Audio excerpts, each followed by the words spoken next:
I'll take that. You can walk across and get your, we did 7 altogether, yeah.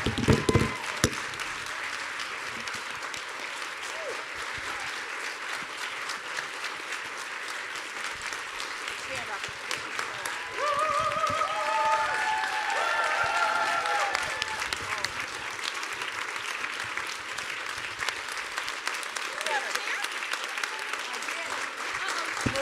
Move back down one. Move back down one. Thank you. There should be 7. So thank you so much, and we're doing a little assembly here, but it will all come together. I'm Kitty Colbert. I'm one of the co-founders of the Athena Film Festival. And I have to say that this is one of the best closing films we've seen over the 13 years, and it was extraordinary. So thank you, Tracy. Thank you, Francine, for all that you have done in this area. And let me quickly introduce our panel. There's a lot of us. Here's what I hope. I'm going to say very little about most of the people up here because I want to get to the questions and get to your questions as quickly as possible. So Tracy. Tracy, is it Drizzen Tragos? Is that pronounced correctly? Yeah, Dros Tragos, yep. And Tracy's the director of this movie.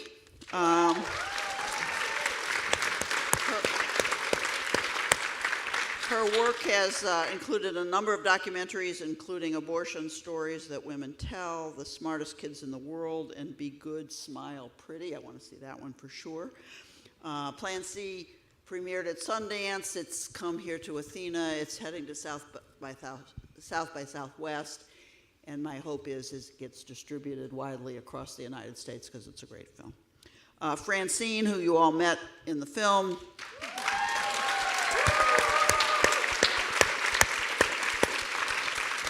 So let me just say, Francine has a long and distinguished career in this field, but most known now for her role in being the founder and co-director of Plan C.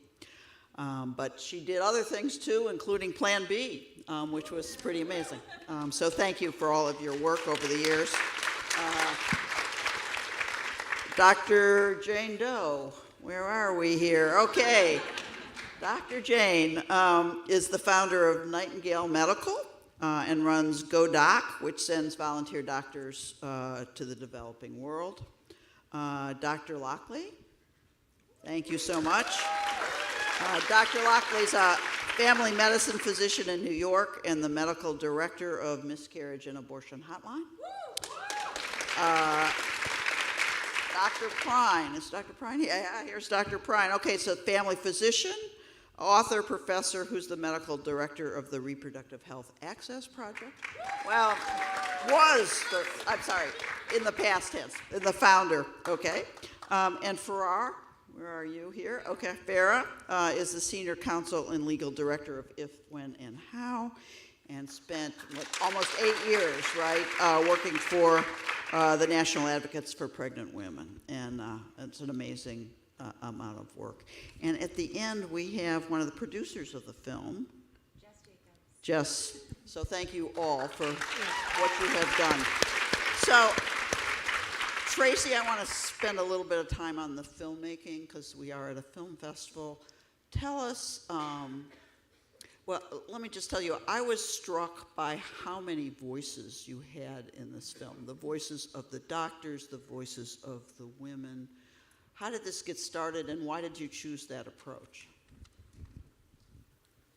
Ultimately, it got started by having a coffee with Francine in Los Angeles in 2018, and I had made a film that actually screened here at Barnard with Sheila Nevins, who's a Barnard graduate, and is on HBO, called Abortion Stories Women Tell.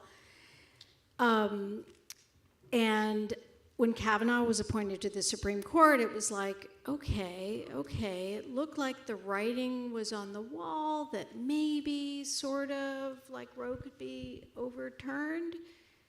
but, you know, a lot of people were like, that's crazy, that's crazy. But I wanted to start to see, like, what would be, you know, what's the answer back to that? What are folks doing to plan for that eventuality, potentially?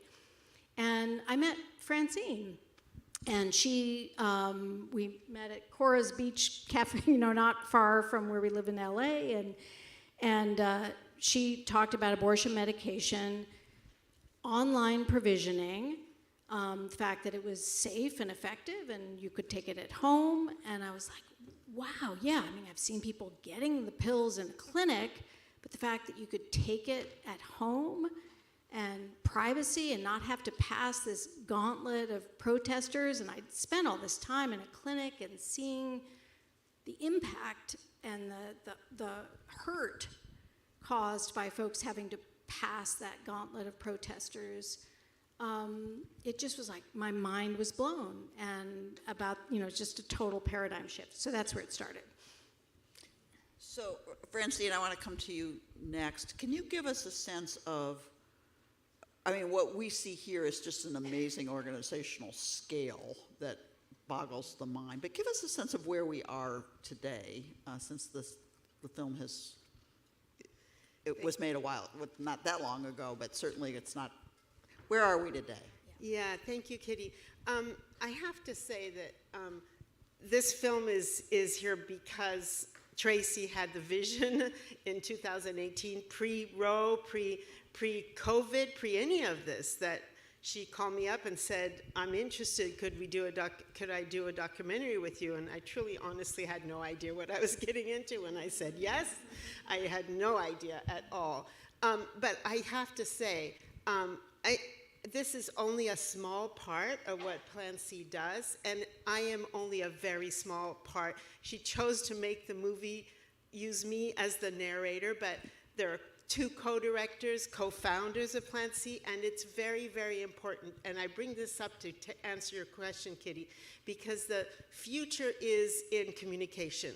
My co-director, Amy Merrill, is an amazing whiz, knowledgeable about how to do communication in the world of social media, which I don't even understand. I don't even have a Twitter account. I don't know how to do that. This is the future, where we are now with the future. And then, of course, you saw Lisa Wells. She was portrayed. She's my other co-founder, co-director, and her ability, I mean, it takes a village. Okay, so but where you're we are being today. censored. You're being, I mean, the point is, like, I'm sorry to edit you, but like to edit, like the fact is like a lot of this information is being censored, and you can't get it. And so to your answer, Kitty, I think we have 2 huge challenges and opportunities that have been given to us by the shit show we're in legally right now today in this country, as we wait to hear what's going to happen with whatever this judge in Texas decides. Hold that thought, because we're going to come back to that question, Right. because I think that's worth a longer conversation. Okay, I'll hold the thought. I'll just say that really the real courageous and the real people, you only see a few here again. Linda, Maggie, Avril, Farah, who's doing the legal. The fact that these are the people who made this be a real thing, like I said over and over, the thing is there are options. There are options that are very real today in Texas, in Oklahoma, in Kansas. You name me the state, you can get abortion pills, and people now know they are safe. And the place we are at today that's different from 20 years ago or even pre-Roe versus is that because of these amazing providers, hundreds of thousands of people have now self-managed their abortions with pills that were mailed to them at home.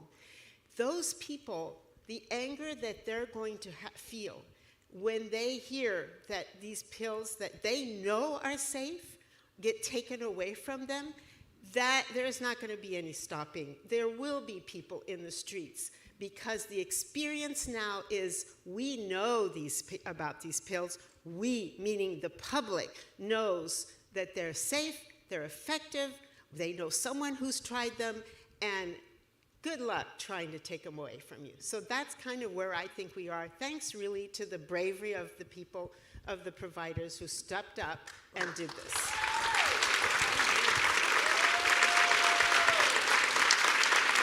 So, again, I just want to thank the providers for the last 40 years. It's the providers who are always been the heroes in this fight.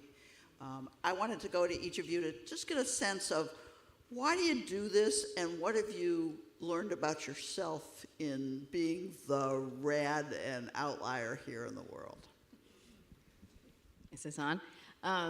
Yeah, I think I told somebody recently I only realized my true calling in my 50s as an activist. You know, I was always a doctor, and so I think it's been interesting to realize that about yourself and realize that there was a calling and need for something that was bigger than who you are. Why do you do this? Is this on? Yeah. I think it's just part of medical care, and when you're a physician and there's something that people need that is totally within your purview, how can you just not do that? I mean, I just never understood not doing it. So as soon as I was able to provide abortion care as a physician, I did it, and I've done it all along. I think we have another doc at the far end here. April. Hi. Yeah, I think kind of what Linda said, it's just something that I think is important, and I feel kind of awkward centering ourselves in a way. Like patients and people have been doing this forever, and we have a lot to learn from other countries where abortion has been banned, you know, and still is banned, and they've been using misoprostol to manage their abortions for a very long time. And so just looking at what other countries and other people have been doing, it's pretty much a no-brainer to be able to help and center our patients and communities that have been taking care of themselves in any way that I can be a small part of that is very important to me. Farah, if you could help us a little bit, I know there's a lot of interest in the Miffy lawsuit that's pending in Texas. Give us a sense of what's going on there, what's it likely to, if we win or if we lose, what that means, mostly if we lose, because if we win, that's a good thing. You know, set the groundwork for that, because I'm sure the details are not well known here. Yeah, happy to do that. So Farah Diaz-Teo, she, her pronouns, if, when, how, lawyering for reproductive justice. And the work that we do centers around ensuring that people can make decisions about their reproductive lives with dignity and without the threat of state violence.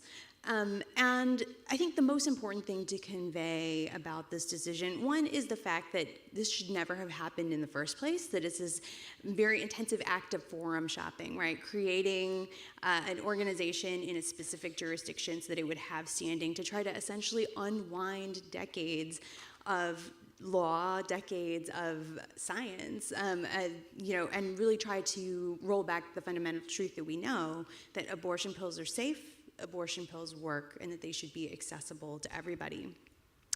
But I think the thing that I want to focus on, though, is the importance of how we communicate about what this means for people. Because what it means, you know, to say that the FDA approval for this medication has been rescinded makes it harder for providers to provide those medications to people. That doesn't speak to the people who use the medications themselves. So the work that I do on a day-to-day basis, we run a legal helpline, the Repro Legal Helpline, where people come to us every single day with questions about, can I get an abortion in my state? I have police outside my hospital bedroom, like my hospital room right now. What can I do? What should I tell them, right? The stakes are extremely high. And I don't want people to come away with the idea that, quote unquote, abortion pills are illegal, because even though that is expedient for us in terms of creating a movement to oppose whatever is going to be coming from this podunk court in Texas, that then is going to, you know, appeal up to the Fifth Circuit, the worst of all the circuits, and straight up to the belly of the beast, the Supreme Court. I don't want people to come away with that message, because we know from our helpline that when people think that, quote unquote, abortion pills are illegal, they turn to more dangerous means. And this is a life and death thing. And I want us to come away understanding that regardless of what the FDA says or doesn't say, regardless of what this court says or doesn't say, it doesn't change the legality for the end user.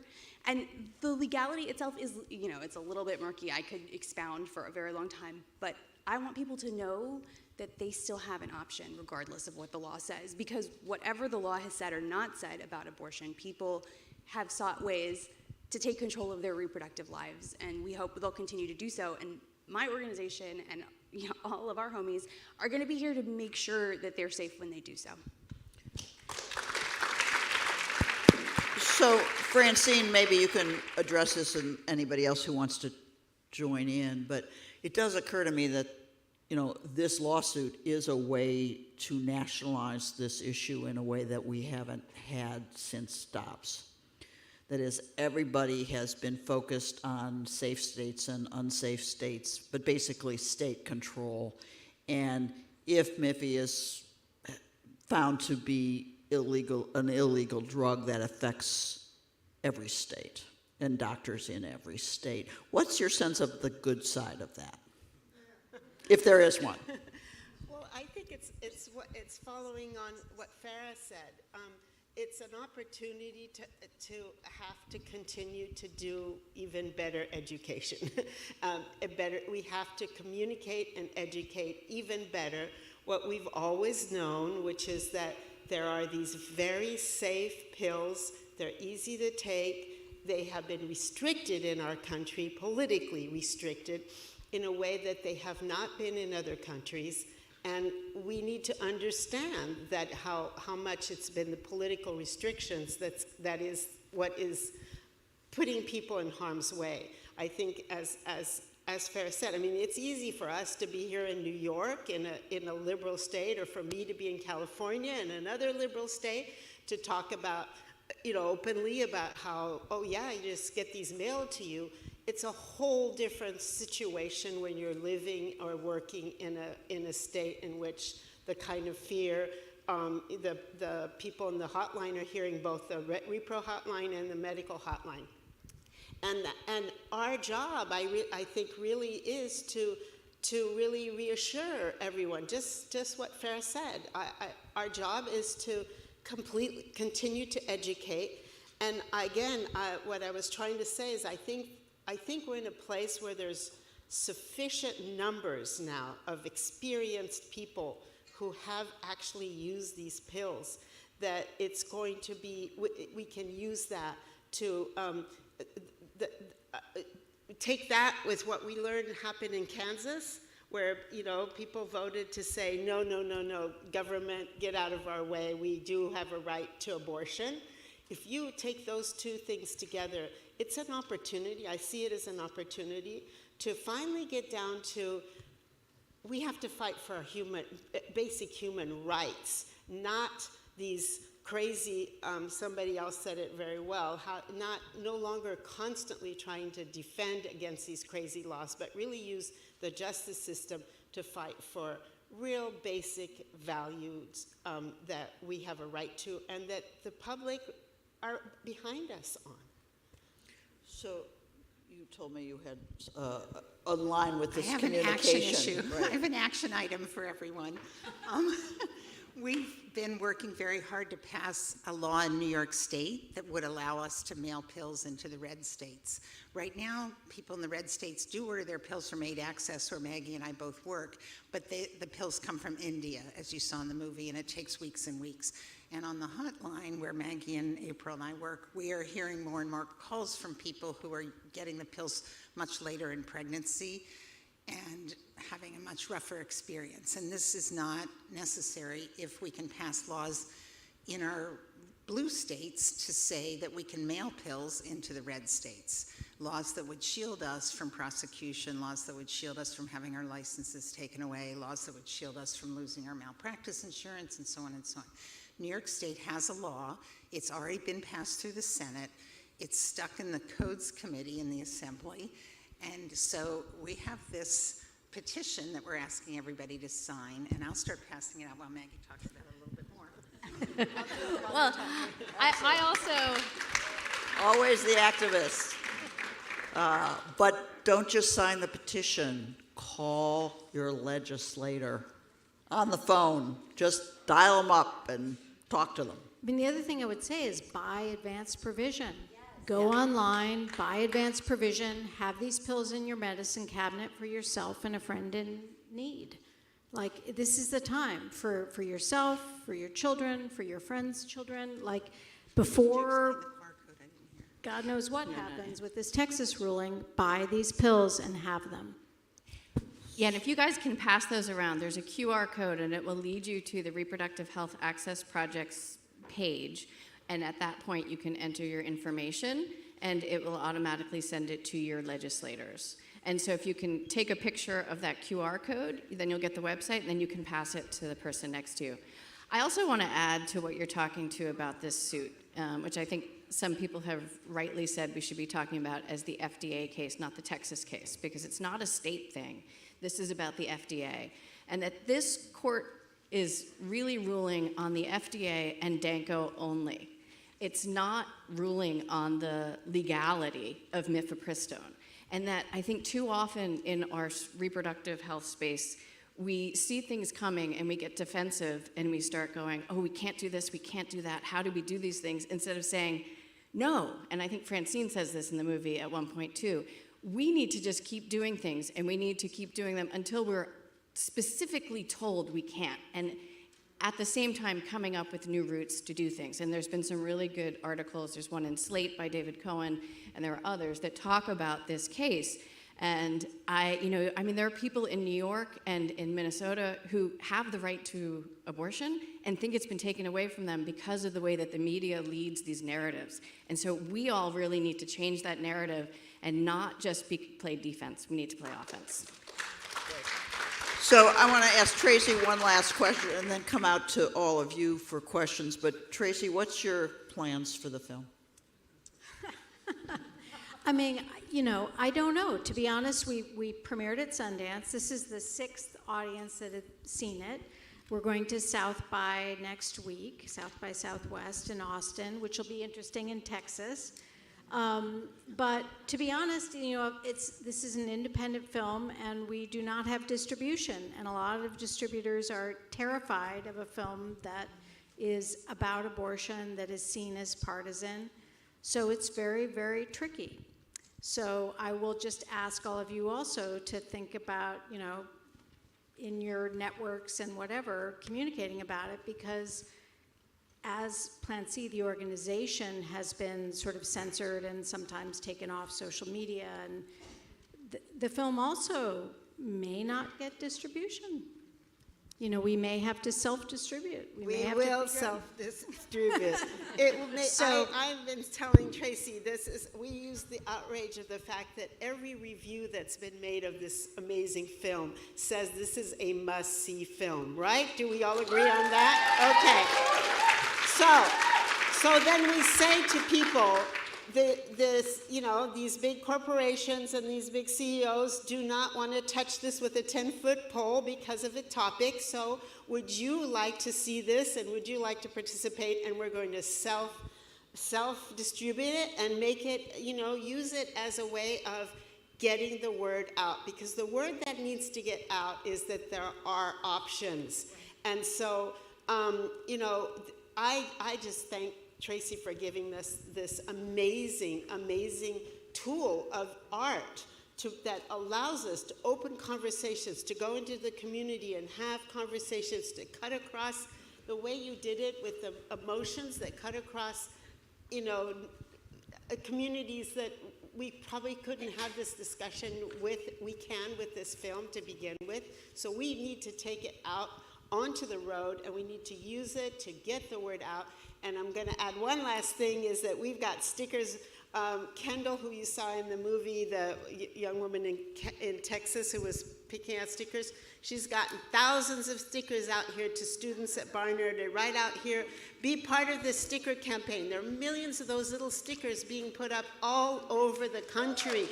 And all people need to do, you don't know who it is that needs to know what their option is. We aren't pushing this down anybody's throat. We just need them to know that if they need to know where to go to get information, and from there take it to, they decide if they use, whether they use, where they use, and how they use will be in the hands of the person who needs it, not in the legislators' hands, or not in the doctors' hands, or not in the whoever's hands. It'll be in the hands of the people who need it. So I think one of the messages of this film, which was so effective, is how important it is for people to decide for themselves what it is that you can do. And certainly for all of the people in this audience, I just, before I turn to you for questions, I just want to emphasize the fact that each and every one of you can do something. And it may not be prescribing the abortion pill, or it may not even be participating, but it's something. You can participate politically, you can participate on the streets, you can participate in providing information. So if we have one goal, that is to come to the Athena Film Festival and leave as an activist in whatever form you choose. So how about some questions from the audience back there? Hi, I live in Florida, and I want to say thank you, thank you, thank you. I have two questions. Number one, Just one. if women are over, no, this is important. If women are over menopause, Yeah. can we order this and then make the girls we know that might need it aware? That was my one question. But the other one was, how about a traveling situation where we take the film, around? I'd take it around the state of Florida, look at women in film. Yeah. I'm happy to do it. Yeah. Yes to both, right? I think yes to both, although I have to say that my editor, who had her mother, who's in her 70s, try to order advanced provision, and her mother got bounced back for the age. And so I do want to make sure that the age is a thing, because it shouldn't be. Gender shouldn't be a thing, age shouldn't be a thing, and I think, ideally, folks can just get this, without having to. You can jump order through from us hoops. at 8 Access. At 8 Access, we'll give pills to anybody. I mean, we don't give them to male partners, I'm sorry, because that seems sketchy. But we do give them To individuals. to individuals, and we don't, irrespective of age. Okay, other questions? Right here? Yeah, I just worry about the people in the film who were not disguised. How are you not? What's going to happen? What could happen to you? Well, that was the question that Tracy asked and covered by a lot of us that were portrayed in the film. Everybody, that is an individual decision as to how much you are, but I can tell you from my experience that from the beginning of having this idea to do Plan C, which was in 2014, we have been warned by everybody, the lawyers, the donors, the partners, everybody kept saying, don't do this so out loud. But nothing has happened to me. I need to knock on wood when I said that. But so far, nothing has happened. Go to the floor. Because it's real. But the same thing happened when we went into after SB 8 in Texas. It was very clear. It was specifically said, aiding and abetting is not allowed. We did it, and nothing happened. There have been 2 suits that have taken. Maybe I should leave this to Farah about what happened after SB 8. But basically, even though they tried to tell people they'd get $10,000 for trying to turn people in, they didn't ever. None of those suits came out. There's so much fear-mongering, and we just have to, just move on and just not pay attention to it, because we are looked to for an example. And the day that Roe fell, people called me from New Mexico. I was providing in New Mexico, and they were in tears and a mess. And we were like, no, we can get you pills, and there's ways to get you pills. And we continue to get people pills in Texas. These were people from Texas calling us. The 2 clinics closest to our New Mexico clinic gave out our phone number from Texas and said, call these people. And so they either came and got the pills from us, or we instructed them how to do mail forwarding. And that's what people are doing. They're calling Aid Access and getting the pills from India. We're making sure it happens as best we can, and we're going to just keep doing that. And so far, it's been minimal fallout in terms of anybody getting in trouble for it. Usually what women are arrested for is if there's drugs in their systems when they go to the hospital to get treatment for what they're saying is a miscarriage. Like, that's my experience in talking to the lawyers from pregnancy justice. You may have different numbers, but it doesn't seem like there's any massive prosecutions going on. People say to us things like, can I take these pills back in my suitcase on the airplane after they've flown to a blue state? And we're like, the security people in the airports are not looking for pills, they're looking for guns. You know, nobody's searching your suitcases for abortion pills, but that's the kind of fear that's being instilled in people. And I think we really have to fight that, because it just makes everyone feel like they live in a police state and are afraid of their shadows, and we shouldn't be living that way. So we have to be bold, and it makes other people feel less afraid, I think. Although I think it's I have fair. Yeah, needs Yeah, I have a few things to say about that. Yeah. So, The lawyer, you know? no, listen, y'all.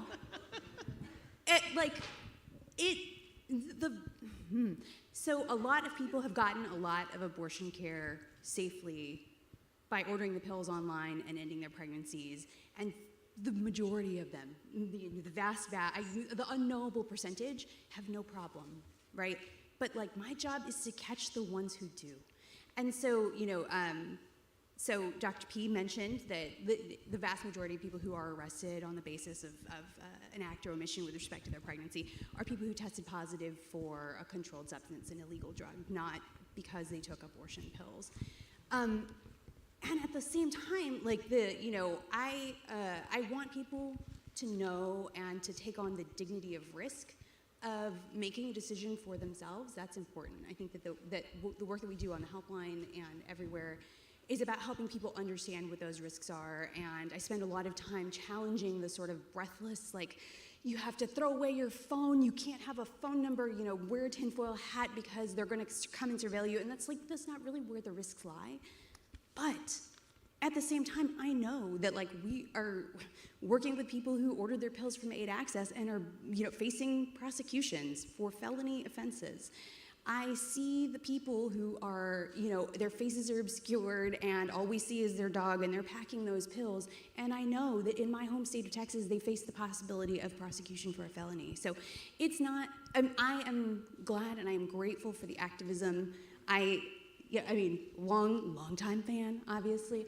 But I don't want to undersell the risk, and especially the risk that the people who are doing the work of getting pills to people are taking on. Because while the law may, in many ways, shield the individual who ends their pregnancy in the vast majority of states, that doesn't mean that people haven't been and aren't being prosecuted. And it doesn't mean that the people who make that, like, critical care accessible to them aren't facing enormous risks to themselves. So, it's a tough line to walk. Yeah, and there's definitely two issues of being a provider versus being a patient in the community as well, and being a provider in New York versus one in Texas. So there's a lot of nuance to this. I think many of us, especially if you're like a Black person, know that the law has never been on our side and has never protected us. And so that's something that you have to think about if you're in Texas and a Black person or an immigrant. What is going to happen to you? Versus, us privileged physicians who, have money and time and expertise to be activists in these ways. And there's a lot of activists in, Texas and other states that are doing this work, but it has to be done differently for them versus, like, for some of us who have privilege and different options. So it's a very nuanced discussion, and there's a lot of discussions within the movement of how to go about these, and I think, we all are trying to work together in the best way possible, but it's, again, just centering communities and listening to what their needs are. So other questions? Right here? I guess the question I have, you talk a lot about the fear that people have when they seek abortions and the need to fight against the currents that are pushing against access to abortion. And part of that the fight may be made easier, if you shift the cultural currents. A lot of it is not just a legal change, it's cultural change. And being at a film festival, I was thinking about the fact that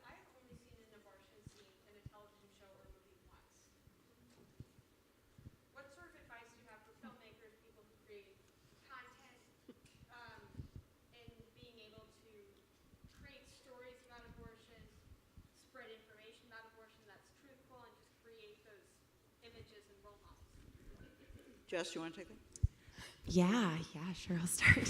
Say what we were just doing. Tracy and I were just upstairs doing, we were whiteboarding all of the different partners in the industry and in the funding space and in the distribution space who we know are friends of the movement, because it does take a village. I appreciate this question like in the utmost possible way. And you know, I think I was actually just seeing on Instagram today that Grey's Anatomy showed for the first time in their episode this week the entirety of an abortion experience. And it is, I mean, if you've seen Roma, like there are like birthing and miscarriage and abortion stories that we do see in the media, how authentic they are to the actual lived experience. First of all, every abortion experience is unique. Every birthing experience is unique. So it's really representation by virtue of having a number of different experiences represented. But I will also say that the way in which we understand the world is really through the content that we're able to see, and through the stories that we tell of ourselves and of each other. And it's one of the reasons that I think this film is so powerful, is that we're telling the stories of the whole ecosystem. In terms of being a filmmaker, there are a number of different places that I would recommend to check out.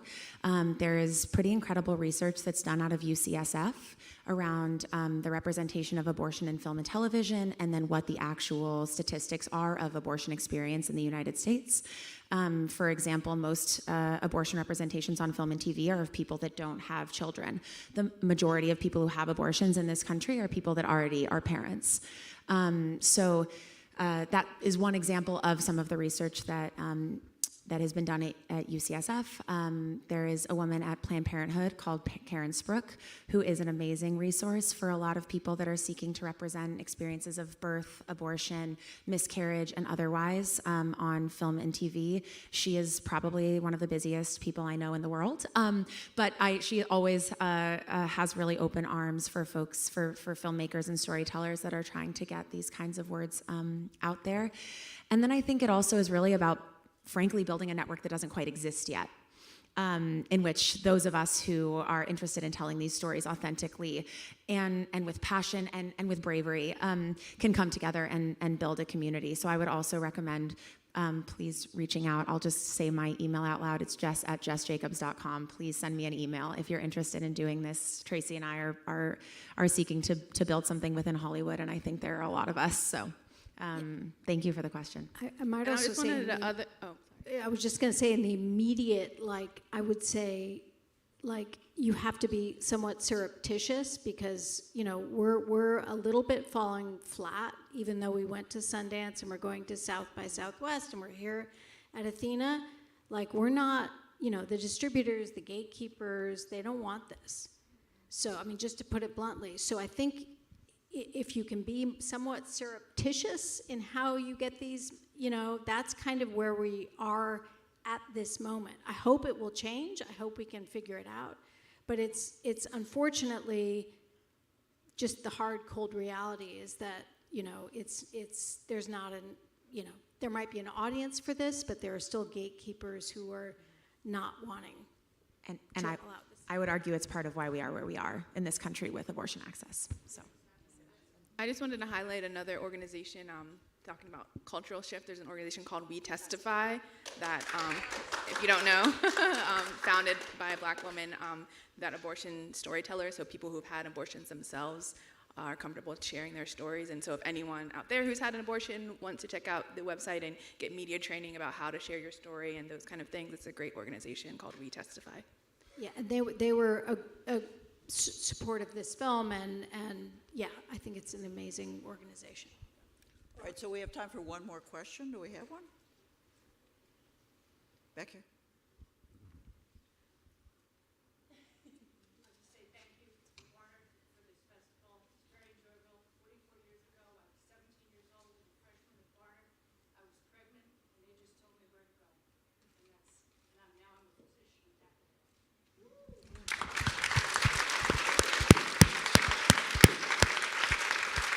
All right, so I want to give another really big thank you to all of the providers who are doing, as the film said, the Lord's work. and Francine for all of your leadership in this, and Tracy for making an amazing film. So thank you very, very much.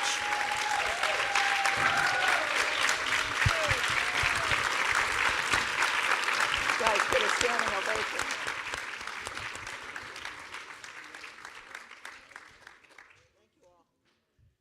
Next year, come back. Athena will be here. Number 14.